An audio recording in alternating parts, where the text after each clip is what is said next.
नमस्कार। तथ्यतः के इस अंक में आपका स्वागत है। मैं हूं सुधांशु रंजन।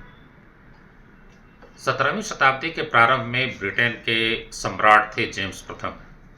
1608 में जेम्स प्रथम ने कहा कि किसी भी मामले मुकदमे में वे फैसला सुना सकते हैं और उनके पास ये अधिकार है और काबिलियत भी है। इस पर आर्च बिशप बैंक्रॉफ्ट ने हामी भरी, कहा कि ईश्वर के प्रतिनिधि के रूप में उन्हें सारे अधिकार प्राप्त हैं और वो किसी भी मामले में फैसला सुना सकते हैं। लेकिन उस समय एक बड़े ही ईमानदार और दबंग चीफ जस्टिस होते थे, Lord chief justice Edward Coke. उन्होंने आपत्ति की। उन्होंने कहा कि नहीं, फैसला तो न्यायालय ही सुनाएगा। इस पर जेम्स ने प्रतिवाद किया, कहा कि क्यों, मैंने तो सुना है कि तुम्हारा कानून जो है वो तर्क पर आधारित है, it is based on reason. तो क्या तुम समझते हो कि मेरे पास वो तर्क नहीं है, वो बुद्धि नहीं है कि मैं कर सकता हूँ?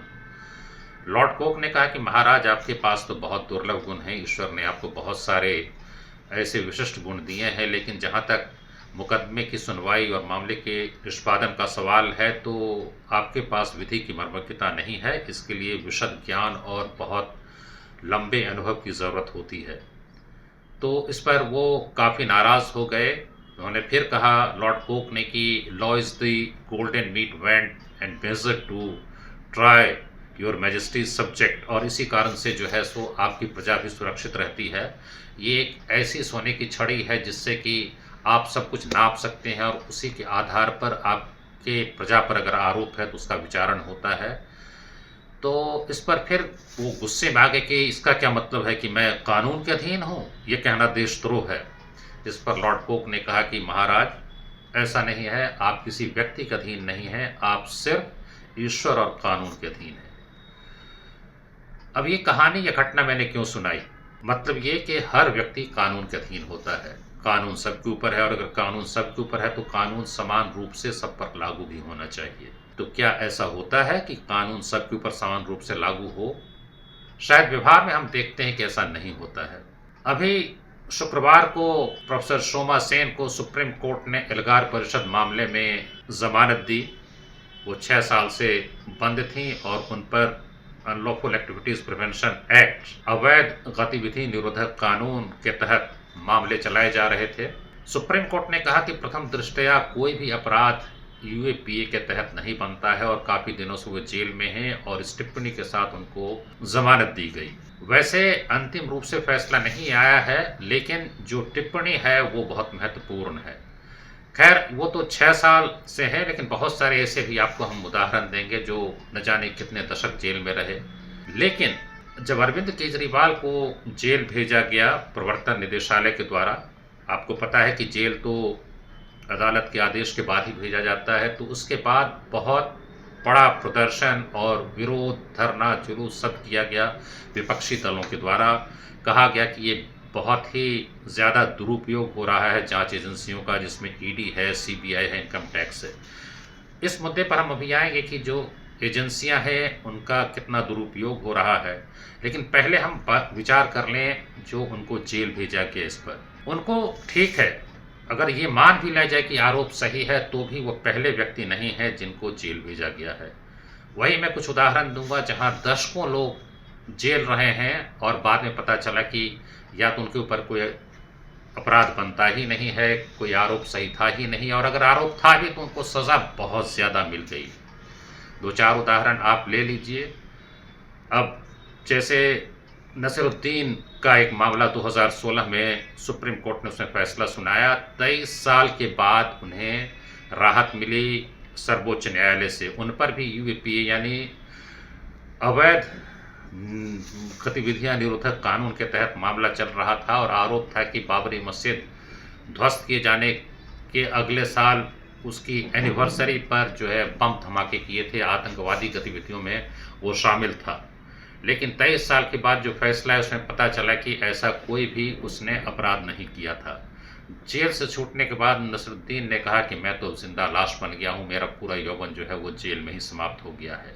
कुछ दिन पहले विष्णु तिवारी नाम के एक व्यक्ति को बलात्कार के मामले में अदालत से राहत मिली। 20 साल तक वो जेल में रहे और बाद में जब पूरे मामले पर विचारण के बाद कोर्ट का फैसला है तो कहा गया कि पूरा आरोप फर्जी है, कोई भी उन्होंने अपराध नहीं किया था।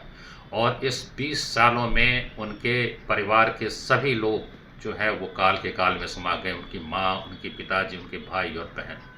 अब सवाल है उनका वो 20 साल कौन लौटाएगा, ये जो उनका पूरा यौवन चला गया। एक मचन लालूंग नाम के व्यक्ति थे जो 54 साल असम की जेल में रहे। तीवा एक वहाँ जनजातीय समुदाय है, उसी संप्रदाय से वो थे और वो केवल वही तीवा भाषा ही बोल पाते थे। वो न तो हिंदी बोलते थे, न असमी बोलते थे, अंग्रेजी का तो सवाल ही नहीं है। उन पर आरोप था कॉजिंग ग्रीवस हर्ट, यानी बहुत कसकर चोट पहुंचाना या घायल करना। उसमें ज़्यादा से ज़्यादा 10 साल की सज़ा थी, लेकिन उनको गिरफ्तार किया गया। शुरू में उनको साइकेट्रिक इंस्टीट्यूट में रखा गया और बाद में कहा गया कि पूरी तरह स्वस्थ हो गए हैं तो उनको जेल भेज दिया गया और जेल में सड़ते रहे, किसी ने कोई खोज खबर नहीं ली। 2004 में मानवाधिकार संगठन के कुछ कार्यकर्ताओं ने, जो वहाँ के का एक स्थानीय संगठन है, उसको पता चला तो उसने राष्ट्रीय मानवाधिकार आयोग को इस बारे में सूचना दी। फिर राष्ट्रीय मानवाधिकार आयोग की टीम ने इसकी जांच की वहां जाकर के, तो पता चला कि 54 साल से वहाँ, और उसके बारे में तो कोई कागजात वहां थे, न परिवार का पता था, कुछ भी नहीं था। तो 54 साल के बाद मानवाधिकार आयोग की पहल पर मचन लालू को जो है रिहा किया गया और 2 साल के बाद उनका निधन भी हो गया। बिहार में ऐसी कई घटनाएं हुई। रुदल शाह को 33 साल जेल में रहना पड़ा। बोका ठाकुर को मधुबनी की जेल में 36 साल बिना किसी ट्रायल के विचारण के रहना पड़ा। रुचिका गिरोत्रा का मामला तो बड़ा चर्चित हुआ था। 2019 में डीजीपी एसपीएस राठौर को 6 महीने की सज़ा मिली। 14 साल की लड़की के साथ उन्होंने बहुत ही गलत और आपत्तिजनक व्यवहार किया था और जब उसने शिकायत की तो इतना परेशान किया गया, उसके भाई को गलत मामलों में फंसाया गया और अंत में रुचिका गिरोत्रा ने आत्महत्या कर ली। तो 19 साल के बाद राठौर को एक मामूली सज़ा मिली थी 6 महीने की और मुस्कुराता हुआ आदमी जो है अदालत से बाहर आया था। ऐसे बहुत सारे मामले हैं, अगर गिनाना शुरू करेंगे। भोपाल गैस ट्रेजेडी में जिसमें हज़ारों लोग मरे, अपाहिज हो गए और उसमें 25 साल के बाद पहला फैसला आया जिसमें कुछ लोगों को जो है डेथ बाय नेग्लिजेंस, लापरवाही से मौत, उसमें 2-2 साल की सज़ा हुई और जो सीए थे उन लोगों को तो कोई सज़ा हुई ही नहीं। तो ऐसे एक नहीं अनेक मामले हैं और अगर हम चर्चा करेंगे तो घंटों हम ऐसे बहुत सारे नाम ले सकते हैं। अगर सिविल मामलों की बात करें तो वो तो खैर कई दशक ऐसे भी चलते हैं। आप अभी अयोध्या का फैसला 9 नवंबर 2019 में आया है, लेकिन ये पहला मामला जो दायर हुआ था मुकदमा, वो 13 जनवरी 1950 का गोपाल सिंह विशारद ने दायर किया था। यानी समझ लीजिए कि लगभग 60 सालों के बाद वो फैसला आया। और एक रिकॉर्ड है गिनीज बुक में भारत के नाम, जो गौरवान्वित होने वाली बात नहीं है कि सबसे लंबा दीवानी मामला जो है भारत का है, जो 761 साल चला। 1201 में पतलोजी बाबा साहब थोराट नाम के व्यक्ति ने एक मुकदमा दायर किया था और जाके 1968 में वो मामला निष्पादित किया गया। उसमें कुछ पुरोहित के अधिकारों को लेकर के था और कुछ और भी बातें थी। तो ये 761 साल, तो ऐसे भी बहुत सारे मामले हैं। अब हम ये चर्चा करें कि दीवानी मामलों को छोड़ भी दें, अगर हम केवल फौजदारी क्रिमिनल केस की बात करें तो जो 3 दशक 4 दशक जेल में रहते हैं और पता चलता है कि मामला फर्जी था या जितना अपराध था उसके मुकाबले बहुत ज़्यादा सज़ा मिली, तो आखिर ये मुद्दा क्यों नहीं बनता है? एक बड़े राजनेता को जेल होता है तो वो मुद्दा बनता है। यही मेरा सवाल है कि लोकतंत्र में न्यायिक विलंब या जो न्यायपालिका की समस्याएं हैं, जो खर्चीली व्यवस्था, ये सारे मुद्दे क्यों नहीं बनते हैं? कांग्रेस पार्टी का भी घोषणा पत्र आया है जिसमें उसको न्याय पत्र कहा गया है, उसमें भी इन बातों की चर्चा नहीं है कि न्यायिक प्रक्रिया में क्या सुधार होगा। और पार्टियों का भी घोषणा पत्र आएगा, उसमें भी देखते हैं कि इन मुद्दों पर कोई विचार किया जाता है या नहीं किया जाता है। लेकिन सवाल ये है कि अगर अरविंद केजरीवाल को जेल भेजा गया है तो इतना बड़ा मुद्दा जो बनाया जा रहा है, तो आम आदमी पार्टी, जो अपने को आम आदमी की पार्टी कहती है, उस आम आदमी के लिए उसने संघर्ष क्यों नहीं किया कि इतने वर्ष तक लोग जेल में रह जाते हैं, आखिर इसका कोई समाधान होना चाहिए? नहीं किया। और अगर आप जो आए थे राजनीति में ये कह करके कि हम आमूल चूल परिवर्तन लाना चाहते हैं, एक क्रांतिकारी परिवर्तन लाना चाहते हैं राजनीति में, शुरू में तो उन्होंने कहा था कि हमको पद चाहिए ही नहीं। वैसे तो उन्होंने जो भी कहा उसके विपरीत ही सारा काम किया। हम राजनीति नहीं करेंगे, चुनाव नहीं लड़ेंगे, वो तमाम बातें थी, वो सब करते रहे। वो अपने पीछे हम भगत सिंह की फ़ोटो लगाते हैं। उनको भगत सिंह से भी सीखना चाहिए। भगत सिंह के खिलाफ जब हत्या का मामला चल रहा था तो उन्होंने अपना बचाव नहीं किया, और जब भीमसेन सच्चर ने उनसे पूछा था कि आपने अपना बचाव क्यों नहीं किया, तो उन्होंने कहा कि मेरी शहादत से स्वाधीनता संग्राम को ज़्यादा लाभ होगा। तो अगर आप व्यवस्था में सुधार चाहते हैं, आप देश का भला चाहते हैं, तो ठीक है। अगर आपको गलत तरीके से जेल भेजा भी जाता है, अगर एजेंसी का दुरुपयोग हो रहा है, तो एक अलग मुद्दा है जिस पर अभी चर्चा हम करेंगे।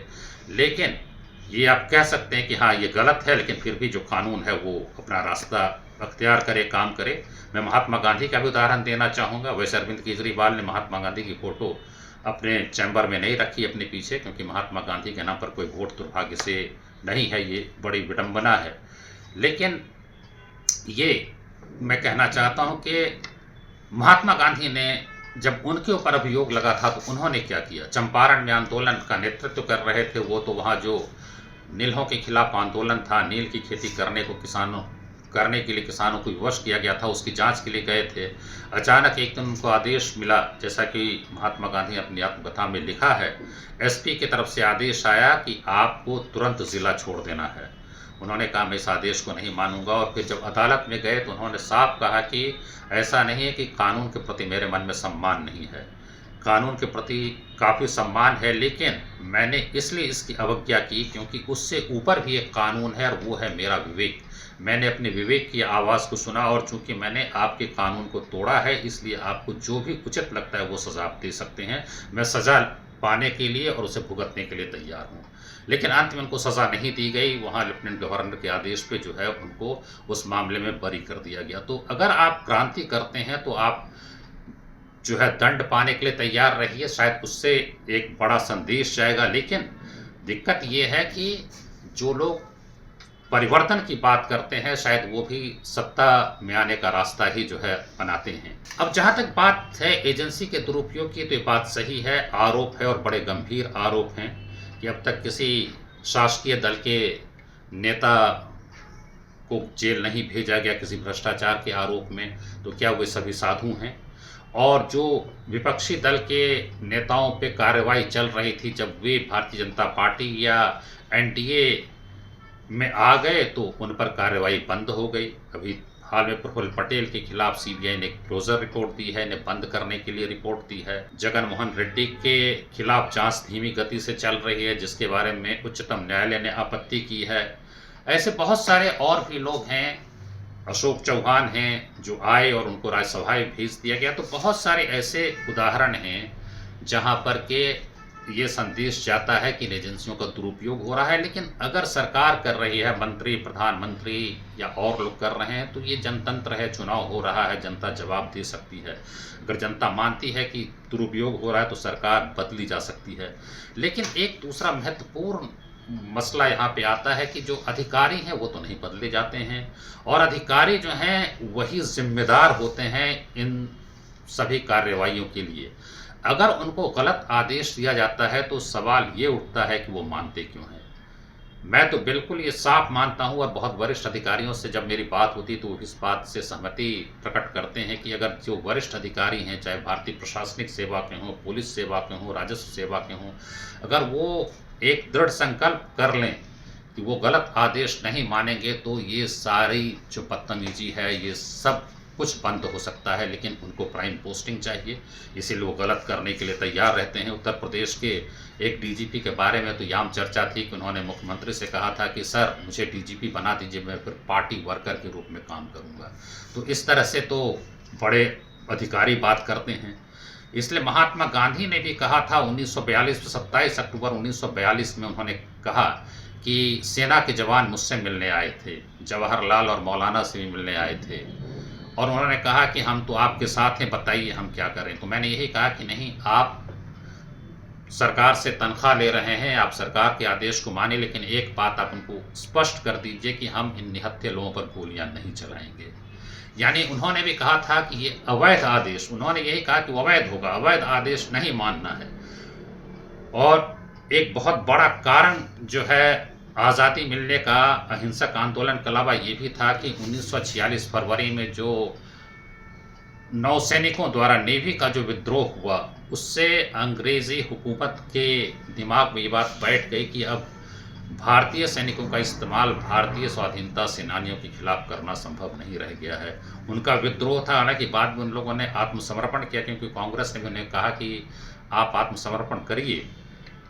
क्योंकि कांग्रेस का ये मानना था कि अगर शांतिपूर्ण अहिंसक तरीके से हम स्वाधीनता की ओर बढ़ रहे हैं, तो हिंसक आंदोलन के जो दुष्परिणाम हो सकते हैं उससे हमें बचना चाहिए। लेकिन ये बात सही है कि नेवी रिवेलियन की एक बहुत बड़ी भूमिका थी, और बाद में जयप्रकाश नारायण ने भी यही कहा था सैनिकों से और पुलिस के लोगों से कि आप अवैध आदेश मत मानिए। लेकिन उसको लेकर के बहुत बड़ा विवाद खड़ा किया गया था कि जेपी सेना को भड़काने की बात कर रहे हैं, सेना के अंदर विद्रोह पैदा करने की बात कर रहे थे, जबकि जेपी ने साफ कहा था कि ये तो पुलिस मैनुअल और आर्मी मैनुअल में भी अवैध आदेश को नहीं माना जाना चाहिए। अगर अधिकारी अवैध आदेश नहीं मानेंगे तो कोई सरकार कुछ नहीं कर सकती है। मैं एक उदाहरण देता हूँ अमेरिका से। हालांकि पिछले वीडियो में मैंने अमेरिका की बहुत कड़ी निंदा की थी कि किस तरह से उन्होंने अश्वेतों के खिलाफ, अन्य देशों के खिलाफ गलत कार्रवाई की, न्याय का गला घोटा। लेकिन कुछ अच्छी बातें हैं तो उनको भी हम आपके सामने रखना चाहेंगे।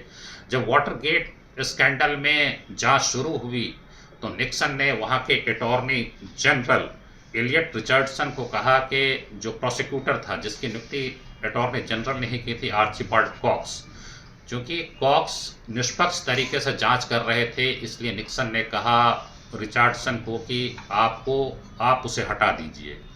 रिचर्डसन ने कहा कि मैं नहीं हटाऊंगा, मैंने सीनेट कमेटी के सामने आश्वासन दिया है कि निष्पक्ष जांच होगी और मैं अपनी बात पर ही रहूंगा, और उन्होंने स्वयं इस्तीफा दे दिया। तो उनकी जगह डिप्टी अटॉर्नी जनरल विलियम रुखेल शॉस जो है वो बन गए कार्यवाहक अटॉर्नी जनरल, और उनको भी निक्सन ने कहा कि आर्चिबाल्ड कॉक्स को हटाइए। उन्होंने भी कहा कि मैंने तो यही कहा है कि निष्पक्ष जांच में मैं कोई छेड़छाड़ नहीं करूंगा। उन्होंने भी इस्तीफा दे दिया। तो फिर सॉलिसिटर जनरल रॉबर्ट बॉक को जो है कार्यवाहक अटॉर्नी जनरल बनाया गया, और उन्होंने कॉक्स को तो हटाया। ये सारी बातें जो हैं सैटरडे नाइट मैसेकर के रूप में बहुत चर्चित हैं, जो कि 20 अक्टूबर 1973 की घटना है कि किस तरह से अटॉर्नी जनरल फिर डिप्टी अटॉर्नी जनरल ने इस्तीफा दिया। लेकिन तब तक ये संदेश जा चुका था कि निक्सन अपने पद का दुरुपयोग कर रहे हैं, और उससे काफ़ी माहौल जो है बिगड़ चुका था। और बाद में डिस्ट्रिक्ट जज ने अपने फैसले में कहा कि कॉक्स को अपने पद से हटाना गलत था। तो ये मैं कह रहा हूँ कि अगर जो वरिष्ठ अधिकारी हैं वो तय कर लें कि हम कोई भी गलत आदेश नहीं मानेंगे, तो इस तरह से गलतियां नहीं होंगी। और जो नेताओं के बारे में मैंने कहा कि वो चुनाव है, लोकतंत्र में नेताओं को हटाया जा सकता है, सरकारें बदली जा सकती हैं, जनता तय करेगी ये सारी कार्रवाई क्या दुर्भावना से प्रेरित है या सचमुच भ्रष्टाचार के खिलाफ लड़ाई है। लेकिन इतनी बात तय है कि अगर कानून अपना काम कर रहा है तो उसको करने दिया जाना चाहिए। हाँ, लेकिन अधिकारी जो है वो निश्चित रूप से निष्पक्ष तरीके से काम करें। अदालत को तो पूरी स्वायत्तता है, अदालत से तो ये अपेक्षा है, और लोग मानते हैं कि अदालत स्वायत्त है, इसलिए उससे यही उम्मीद की जाती है कि स्वायत्त तरीके से वो काम करेगी और करती है। अगर आपको ये कार्यक्रम पसंद आया हो तो आप इसे जो है साझा करिए, सब्सक्राइब करिए, पसंद करिए। बहुत धन्यवाद।